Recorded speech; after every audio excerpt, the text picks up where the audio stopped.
খাগড়াছড়ির বিভিন্ন উপজেলায় সীমান্ত অতিক্রম করে ভারত থেকে আসছে গরু। এতে কাঙ্ক্ষিত দাম পাওয়া নিয়ে শঙ্কায় দেশীয় খামারিরা। তাই অবৈধ পথে গরু চোরাচালান বন্ধের দাবি তাদের। আর নজরদারি বাড়ানোর পাশাপাশি আইনি ব্যবস্থার আশ্বাস আইন শৃঙ্খলা বাহিনীর। ওয়ালটন ফ্রিজ কিনে অনেকের মতো আপনিও হয়ে যেতে পারেন মিলেনিয়াল। সেরা পণ্যের সেরা অফার। খাগড়াছড়ির মাটিরাঙ্গার বেলছড়ি ইউনিয়নের শফিটিলা এলাকায় গেল শুক্রবার বিকেলের দৃশ্য এটি, যেখানে দেখা যায় সীমান্ত অতিক্রম করে দেশে ঢুকছে ভারতের গরু।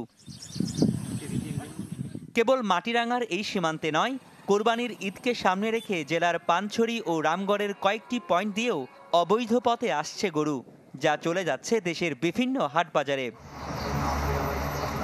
এই চোরাচালানের কারণে লোকসানের সংখ্যায় আছে দেশীয় খামারিরা, কেননা গত কয়েক বছর ধরে এমনিতেই বেড়েছে গোখাদ্যসহ আনুষঙ্গিক খরচ।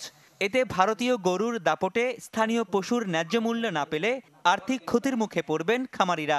আমরা সারা বছর যে গরুকে একটা স্বপ্ন নিয়ে লালন পালন করেছি, বর্তমান দ্রব্যমূল্যের যে বাজার, এখানে খরচের সংখ্যা অনেক বেড়ে গেছে। কিন্তু যদি চোরাই পথে গরু আসে, ভারতীয় গরু, তখন আমরা আমাদের গরুর যে ন্যায্য মূল্য সেটা থেকে বঞ্চিত হব।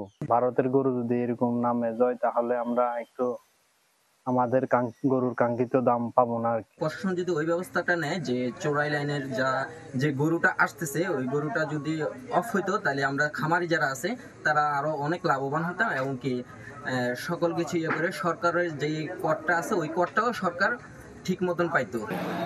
তবে নজরদারি বাড়ানোর পাশাপাশি অবৈধ পথে আনা গরুগুলো চিহ্নিত করা গেলে আইনি ব্যবস্থা নেওয়ার আশ্বাস পুলিশের। আমরা আসন্ন পবিত্র ঈদুল আজহা উপলক্ষে খাগড়াছড়ি জেলা পুলিশ বিভিন্ন স্তরে আমাদের গোয়েন্দা তৎপরতা থেকে শুরু করে থানা পুলিশের আমরা বিভিন্ন কার্যক্রম গ্রহণ করেছি।